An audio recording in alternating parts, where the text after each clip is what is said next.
While cleaning out my late grandfather's attic, I found a box of family photographs going back nearly 100 years. In every single one, there's a man standing at the edge of the frame who doesn't belong to our family at all. Nobody can identify him. He's in photos from decades before my grandfather was even born, and last week, I found him standing in a photo I took yesterday. My grandfather passed away in the spring, and my mother asked me to help clear out his attic before the estate sale, mostly boxes of old paperwork and photographs nobody had looked at in decades. Buried near the back, I found a heavy shoebox labeled simply "Family," filled with black and white and early color photographs spanning what looked like almost a century of relatives.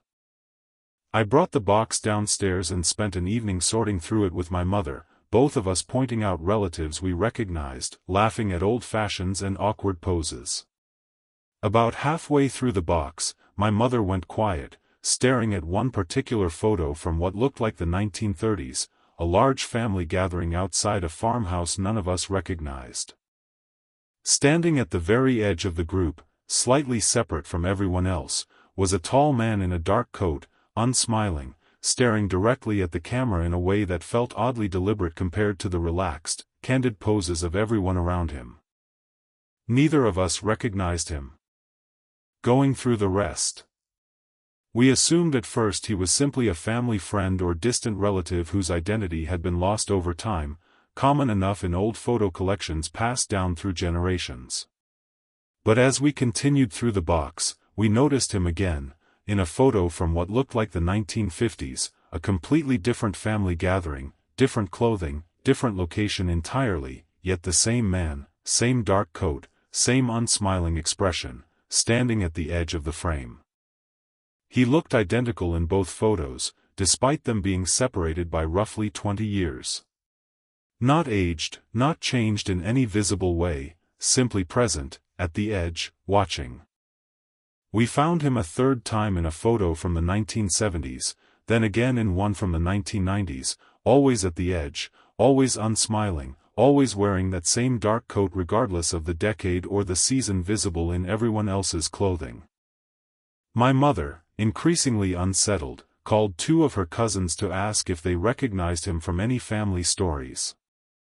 Neither of them did. Both, independently, described a strange, uneasy feeling looking at his face, though neither could articulate exactly why. The recent photos.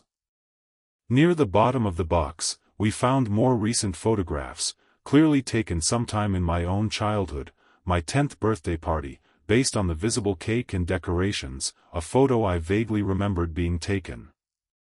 He was in that one too, standing near the edge of our backyard, barely visible behind a cluster of balloons, easy to miss unless you were specifically looking for him. I felt genuinely sick looking at it. This wasn't some distant relative from a century ago anymore. This was my own childhood, my own backyard, a stranger present at my birthday party that nobody, including my own parents, had apparently ever noticed or questioned. My mother didn't want to look through the rest of the box after that. I finished it alone that night, finding him twice more in photos from my teenage years, always at the edge, always unsmiling, always wearing that same dark coat no matter the weather or occasion visible around him. Yesterday. I want to explain clearly that I hadn't thought about that man consistently since going through the box. It unsettled me, certainly, but weeks passed, and life continued normally enough that the memory faded into background unease rather than active fear. Yesterday, I took my daughter to the same backyard, now my own house, for her birthday party, and took several photos throughout the afternoon the way any parent does. Reviewing them that evening, scrolling through casually, I stopped completely on one photo showing my daughter blowing out candles, her friends gathered around laughing. Standing at the very edge of the frame, partially obscured by a tree near our fence line, was a tall man in a dark coat, unsmiling, facing directly toward the camera. I hadn't seen him during the actual party. Nobody had mentioned a stranger standing in our yard. Yet there he was, unmistakably the same man from photographs spanning nearly 100 years of my family's history, present at my own daughter's birthday exactly as he'd been present at mine decades earlier. What I've started to understand. I went back through the old box again last night, examining every photo more carefully this time, and noticed something I'd missed before. In each photograph, he's always positioned to have a clear, unobstructed view of whichever child in the family happens to be the youngest present at that particular gathering. At my 10th birthday, his gaze in the photo is angled directly toward me. At my daughter's party yesterday, it's angled directly toward her, despite the tree partially obscuring the rest of his body.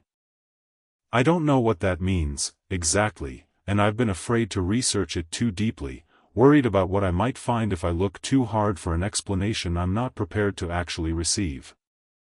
I've told my mother, and neither of us has told my daughter anything at all, unwilling to frighten her over something we can't yet fully explain or prove represents any actual danger.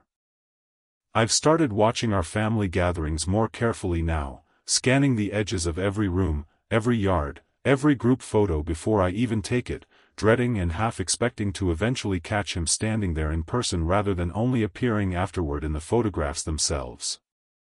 I don't know what he wants, or why he's apparently been present, unnoticed, at significant family moments for nearly a century without a single living relative ever actually seeing him in the moment itself. I don't know if he ages, or where he goes between photographs, or what happens on the day someone finally does notice him standing there before the camera captures it. I keep the old box locked in a drawer now, unable to throw it away, unable to look through it again, unwilling to find out how many more times he appears if I keep searching further back through whatever photographs might still exist somewhere, waiting to be found.